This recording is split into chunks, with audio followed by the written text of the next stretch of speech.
जरा सोचो तुम्हारे हाथ एक ऐसा फोन लग जाए जो खुद ब खुद तुम्हारी सारी इच्छाएं पूरी करने लगे, लेकिन चीजें जैसी दिखती हैं उतनी सीधी है नहीं। कहानी की शुरुआत होती है सिड नाम के एक लड़के से जो एंजी नाम की एक लड़की को बहुत पसंद करता था। उसके दोस्त टाइगर ने कहा कि सिड को एंजी से अपने दिल की बात कहनी चाहिए, ये साले दोस्ती मरवाते हैं। उसने अपने स्केटबोर्ड पर स्टंट करके एंजी को रिझाने की कोशिश की, लेकिन वो सीधा कचरे के डिब्बे में जा गिरा। एंजी तुरंत उसे उठाने आई तो सिड उसे देखता ही रह गया। एंजी वहाँ नहीं थी, इसलिए सिड ने उसे शहर घुमाने के लिए पूछा। दूर खड़ा स्कूल का बदमाश वर्जिल भी एंजी को पसंद करता था, लेकिन वर्जिल को सिड से कोई खतरा नहीं था। उधर एंजी ने सिड से उसका नंबर मांगा, लेकिन अपने सिड के पास तो फोन ही नहीं था। तभी टाइगर ने बीच में एंट्री मारकर बात संभाली। दरअसल अपने भाई की खोपड़ी थोड़ी गर्म है ना, तो इसकी पिछली गर्लफ्रेंड ने इसका दिल तोड़ा और भाई ने गुस्से में फोन तोड़ दिया।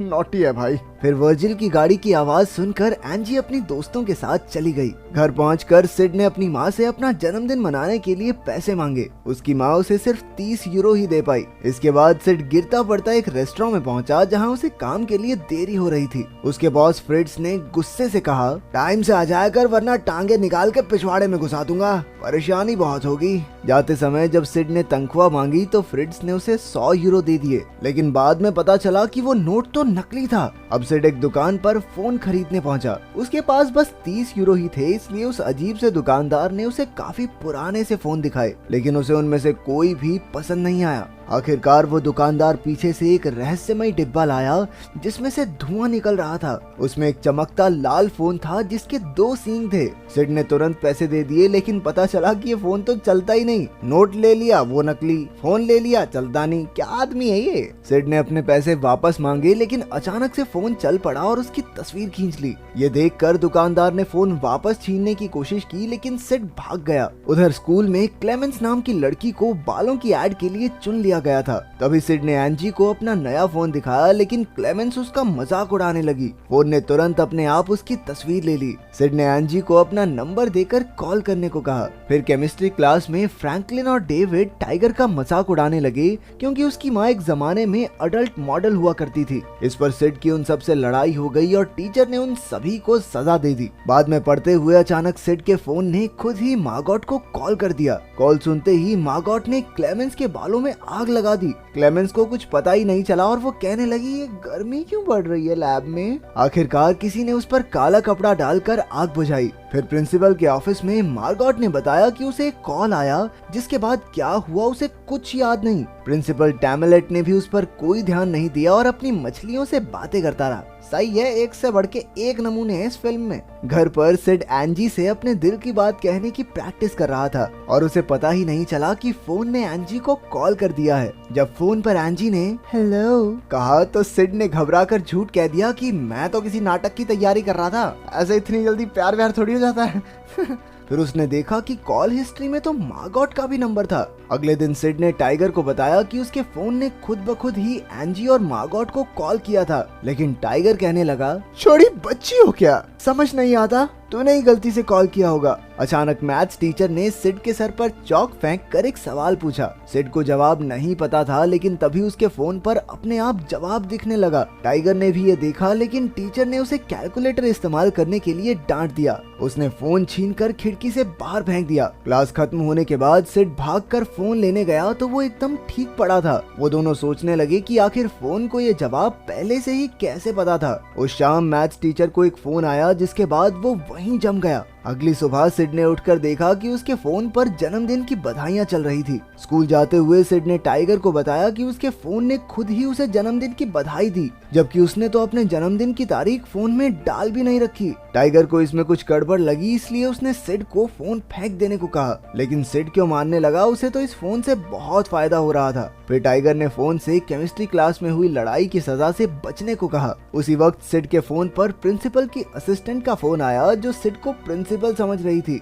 सिड ने मौके का फायदा उठाकर अपनी सजा रद्द करवा ली और कैंटीन में मैकडॉनल्ड्स का खाना मंगवा दिया। इस फोन की शक्तियां देखकर सिड और टाइगर बेहद खुश थे। फिर सिड ने अपने फोन का नाम हेल्प फोन रखा और उसे एक ट्रिप बुक करने को कहा। उधर स्कूल में मैथ्स का टीचर लगातार चौक की उल्टी करता हुआ मिला। फिर टाइगर ने सिड से हेल्प फोन उधार मांगा ताकि वो अपने माँ बाप को फिर से साथ ला सके। सिड ने उसे समझाया कि क्योंकि फोन ने उसे चुना है तो ये सिर्फ उसका है। उसने फिर भी टाइगर को फोन दे दिया, लेकिन टाइगर के छूते ही वो बंद हो गया। गुस्से में टाइगर ने फोन पानी में फेंक दिया, लेकिन जब सिड ने उसे बाहर निकाला तो वो फिर से चलने लगा। अगले दिन वर्जिल ने टाइगर की माँ का एक भद्दा पोस्टर लगाकर उसे नीचा दिखाना चाहा। तभी सड़क पर किसी ने एंजी का आईपॉड चुरा लिया। सिड और एंजी अपने स्केटबोर्ड पर आईपॉड वापस लेने निकले और वर्जिल अपनी गाड़ी में चोर के पीछे भागा। तभी फ्रैंकलिन को एक फोन आया जिसमें उसने गाड़ी दीवार में ठोक दी। उधर सिड और एंजी चोर को पकड़ने में कामयाब रहे।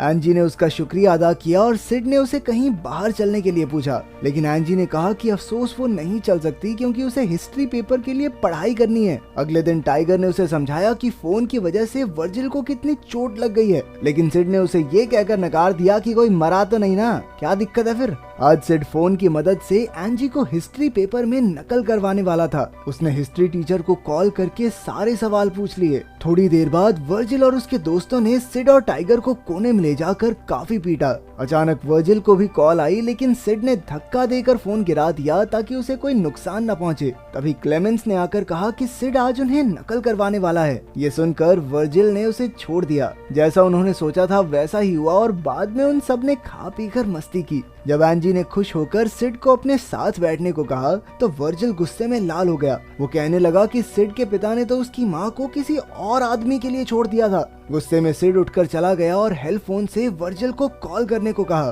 कॉल उठाने के बाद वर्जिल ने पागलों की तरह टेबल पर नाचना शुरू कर दिया। इसके बाद उसने सारे कपड़े उतारकर खुद को शर्मिंदा किया। उसके दोस्त उसे रोकते रहे, लेकिन उसने जाकर अपने दोस्त फ्रैंकलिन को ही चूम लिया। ये देखकर एंजी बाहर चली गई और सिड भी उसके पीछे गया। उसने देखा कि एंजी ने अपनी विग उतारी जो उसने क्लेमेंस की खातिर पहनी थी। उसने एंजी को सहारा देकर बाहर चलने के लिए पूछा। एंजी भी खुशी खुशी मान गई। एक दिन सिड की माँ को एक खत मिला जिसमें लिखा था कि उन्होंने क्यूबा की एक ट्रिप जीती है, लेकिन असल में ये ट्रिप सिड ने ही बुक की थी। जब वो एंजी से मिलने जा रहा था तो उसे अपने बॉस पर गुस्सा आ गया। तभी फ्रिट्ज को एक कॉल आई। उसे सुनते ही वो गर्म तेल से नहाकर डिस्को करने लगा। उधर सिड एंजी के आलीशान बंगले पर पहुंचा। इसके बाद वो एंजी को एक बड़ी गाड़ी में बैठाकर घुमाने ले गया। उधर वर्जिल और उसके चेलों ने हिसाब लगाया कि कोई तो फोन करके सबसे अजीबोगरीब हरकतें करवा रहा है। तभी सिड और एंजी वहां से निकले तो वर्जिल ने देखा कि ये तो उसके बाप की गाड़ी है। फिर थिएटर में सिड ने एंजी को हेल्प फोन का सच बताने की कोशिश की, लेकिन वो तो फोन गाड़ी में ही छोड़ आया था। बाहर जाते ही वर्जिल और उसके साथियों ने उसे घेर लिया और पीटने लगे। उसे पीटने के बाद वो गाड़ी लेकर चले गए। जब सिड लौटा तो एंजी ने उसकी चोट पर मरहम लगाई। सिड ने बिल्कुल सच बता दिया कि उसने वर्जिल के बाप की गाड़ी उधार ली थी क्योंकि वो खुद अमीर नहीं है, लेकिन एंजी को इस बात से कोई फर्क नहीं पड़ता था। उधर वर्जिल और उसके दोस्त गाड़ी में ही थे जब सिड का फोन बजने लगा। फ्रैंकलिन ने फोन उठाया और वो उसी वक्त चलती गाड़ी से कूद गया। वो बच तो गया, लेकिन तभी एक ट्रक उसके ऊपर से निकला। फिल्म खत्म होते ही एंजी और सिड को पुलिस पकड़ कर ले गई। वर्जिल ने उस पर अपने फोन से लोगों को सम्मोहित करने का इल्जाम लगाया था। ऑफिसर ने जब हेल्प फोन दिखाकर सवाल पूछे तो हेल्प फोन ने ऑफिसर को ही फोन कर दिया। जैसे ही ऑफिसर ने फोन उठाया वो मुस्कुराया और सिड का फोन लौटाकर उन्हें रिहा कर दिया। सिड ने फ्रिट्ज का सर तलने की खबर भी सुनी। उसे एहसास हुआ कि हेल्प फोन सच में बहुत खतरनाक है। उसने फोन से पूछा कि वो ऐसा क्यों कर रहा है, तो फोन ने जवाब दिया कि वो सिड से प्यार करता है। अब वो सीधा टाइगर के घर पहुंचा, लेकिन वहां तो उसकी माँ ने उसे रिझाना शुरू कर दिया। तभी टाइगर ने उन्हें देख लिया और सिड को मारने दौड़ा। जैसे तैसे सिड अपनी जान बचाकर भाग निकला। अब सिड ने खुद हेल्प फोन को तोड़ने की कोशिश की, लेकिन कुछ नहीं हुआ। आखिरकार उसने फोन को एक गड्ढे में फेंक दिया। अगले दिन मार्गोट, क्लेमेंस, वर्जिल और डेविड एंजी के घर पहुंचे। सबने कहा कि सिड के फोन की वजह से खतरनाक चीजें हो रही हैं, लेकिन एंजी ने कहा कि उसने खुद हेल्प फोन को अपने आप लोगों को कॉल करते देखा है। उधर सिड को कुछ लोगों ने उसका फोन गड्ढे से ढूंढकर लौटा दिया। फिर टाइगर आया और उन्होंने अपना मनमुटाव दूर करके एक साथ इस मुसीबत से निपटने का फैसला किया। तभी हेल्प फोन ने सिड को ही फोन कर दिया और कहा कि उसका अगला शिकार एंजी है। ये फोन कुछ ज्यादा आरामी नहीं हो रहा। जब एंजी के घर फोन बजा तो घबराते हुए क्लेमेंस ने फोन उठाया। फिर उसने हकलाना शुरू कर दिया और बाकी सब डर गए, लेकिन वो तो बस मजाक कर रही थी। फोन पर एंजी की माँ ने उसे गैस बंद करने को कहा। फिर मार्गोट की माँ का कॉल आया तो उसने फोन सुनकर वर्जिल को पकड़ा दिया और फोन के कंट्रोल में आकर वो चाकू की चोट की वजह से मारी गई। वर्जिल ने उबलती गोंद अपने सामने खड़ी लड़की पर फेंक दी, लेकिन डेविड ने वर्जिल को बेहोश कर दिया। मार्गोट का फोन फिर से बजा और एंजी के कुत्ते ने फोन उठाया। इसके बाद उसने डेविड को बुरी तरह काट लिया। कुत्ते ने फोन उठा लिया, वाह।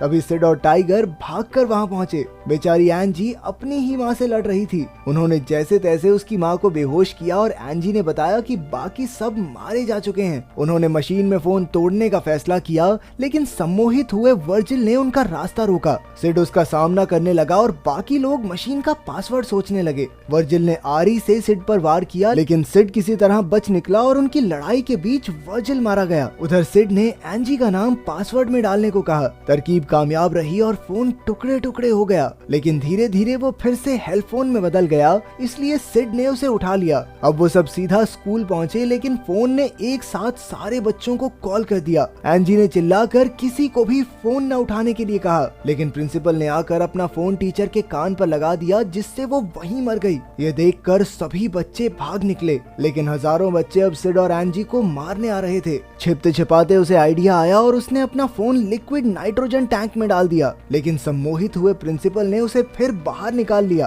तभी टाइगर ने बच्चों के झुंड को पार करते हुए फोन छीना, लेकिन एक बच्चे ने अपना फोन उसके कान पर लगा दिया ताकि वो भी सम्मोहित हो जाए, लेकिन टाइगर ने फिर भी फोन टैंक में डाल दिया। आखिरकार फोन जम गया और टाइगर ने बताया कि उसने पहले ही कान में रुई डाल ली थी। सिड ने टाइगर को जोर से गले लगा लिया और एंजी ने भी अपने प्यार का इजहार किया। जल्द ही उन्होंने एक समुद्र में टैंक को हमेशा के लिए डुबा दिया। तो क्या खतरनाक होने के बावजूद तुम ऐसा ताकतवर फोन पाना चाहते हो? कमेंट्स में जरूर बताना। मिलते हैं अगली वीडियो में।